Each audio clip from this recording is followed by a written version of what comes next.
as the saying goes, one step forward and two steps back. It feels like we're going in a circle, a sort of cycle with cosmetics in Overwatch. You see, there's something weird that always happens with Overwatch where they bring quality and then they just stop. Like they feel like they've made a mistake by giving the players something good and then bringing quantity, but in the form of slop, in the form of something that players don't want and that are unhappy to, but are too brain rotted by the game that they will just eat it up anyway. The problem with new skins in Overwatch is, as a normal player, as a normal person, I feel like they're not worth it.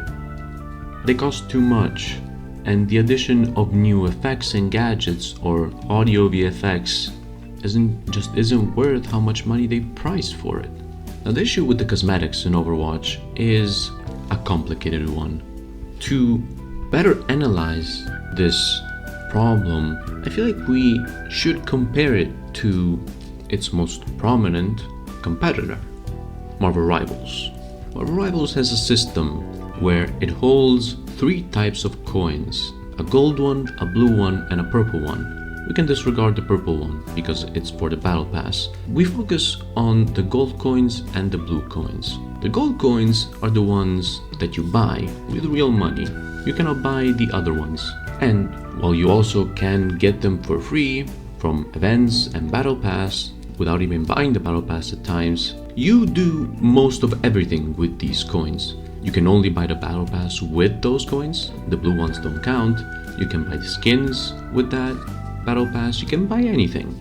Then there's the blue coins. The blue coins you can't buy, but you can change them from the gold coins to the blue coins. Why does that matter? Because, well, the blue coins are what every skin is priced as. You see, every skin in the shop in Marvel Rivals can be bought only with the blue coins. But as we've said before, you can turn the gold ones into blue ones. There's even this nifty thing where when you want to buy a skin, it sums up the gold ones and the blue ones that you have, so you can make the purchase if you have enough. And from playing the game, playing the events, going forward in the battle pass, you earn these two currencies regularly. So much so that every single person I see in every single match just has a skin for the character they play. And even I have a lot of skins for the game. And I didn't spend much money on it at all. You see, the system works because it incentivizes people to play, because you earn rewards and then you buy what you want. It enhances freedom for the player and it enhances playtime, so it enhances their money. You see, it's like a partnership.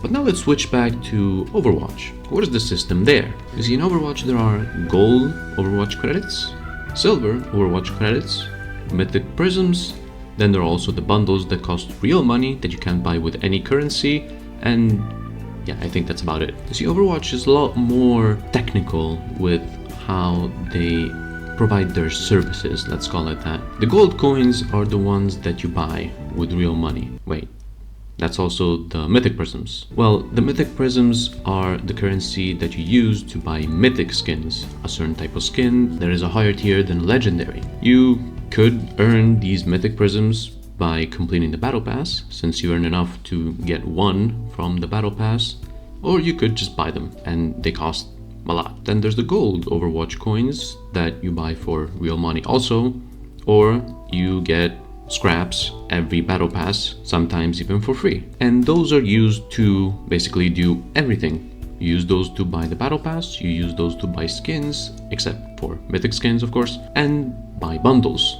But not every bundle, because some bundles are only bought with real money. No in-game currencies, sorry, those ones are off limits. You have to spend 30 or 40 real life money for those. Yeah, you can't earn that, sorry. And the silver coins are kind of whatever. You earn those by playing the game. But what do those buy? Basically skins that were in the original Overwatch, and some other skins here and there, like the original skins that came with some characters like Ramatra and Kiri. And you can't add up any of the two currencies. In the shop you can only buy things with the gold coins. The silver ones, you use them separately for single purchases and single bad purchases. The new stuff, the good stuff that may be appealing to you, you need to buy with the real currency, the real good one, you know, the elite one. Yeah, not that poor thing, not that little child thing that you get from playing the game. You need to be a grown up, you know. You need to ask your parents if you're a kid. You need to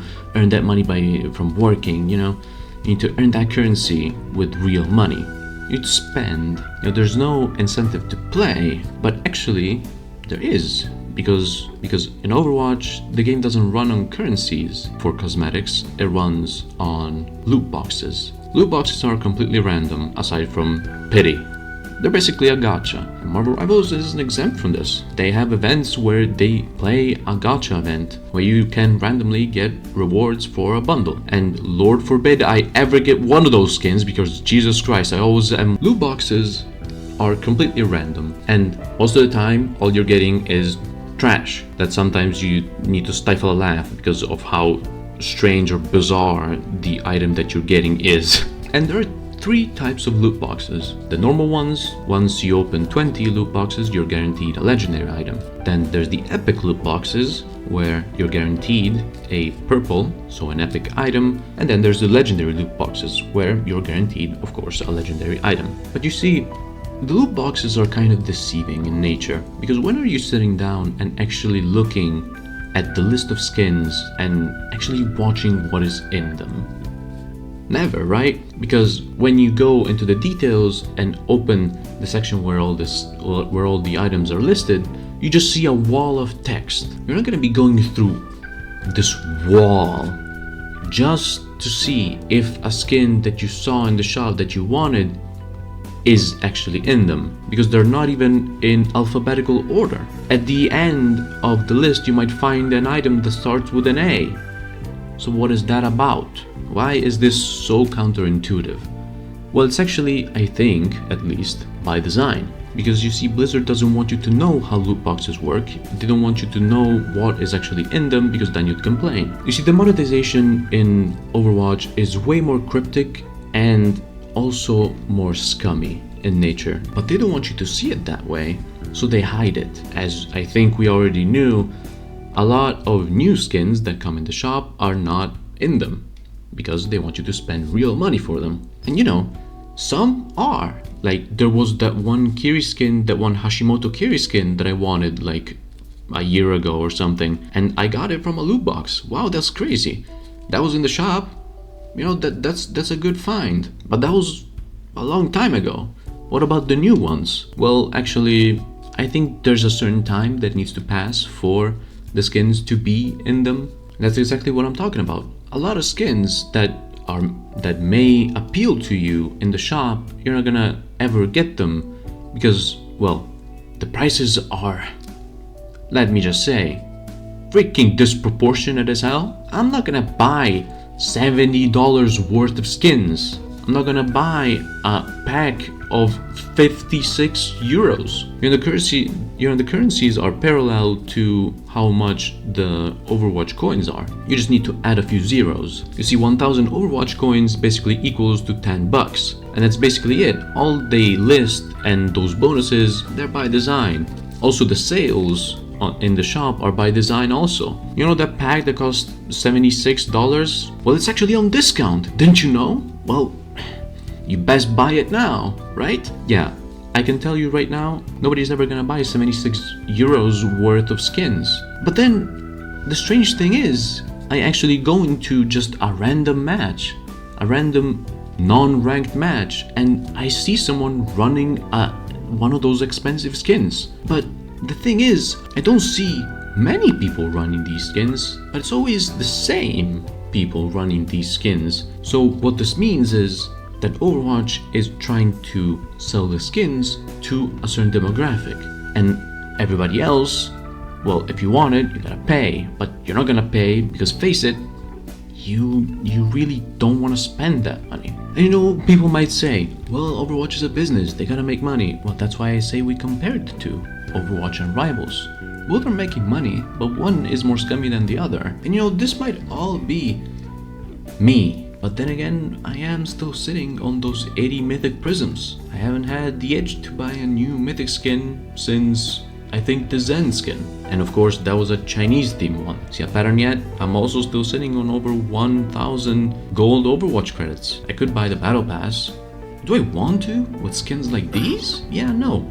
I think I'm gonna wait. Are you crazy? You want this skin in my account? Get out of here. But that's exactly what I'm saying. From a normal person like me, you're just gonna get money when you make quality. You know, I'm gonna get a new mythic skin when there's a mythic skin that is good, that appeals to me. Just putting some fluorescent colors on a character and calling it a day by adding a couple details that seem cool isn't gonna make the skin appealing. And my other argument is the themes. Like take the Yari skin for example. Why is she a phoenix? Onran is clearly themed after a phoenix. Why is suddenly Ilari a phoenix? And it's not like the battle pass is themed after a phoenix. They're all just random. There's no theme for the battle pass. There's no theme for the Overwatch items. They're just packs. You know, I bought some skins. I bought the A2 skin for Vendetta. I bought this Oni skin for Kiri when it came out. Then I got a recolor of it in a legendary loot box, and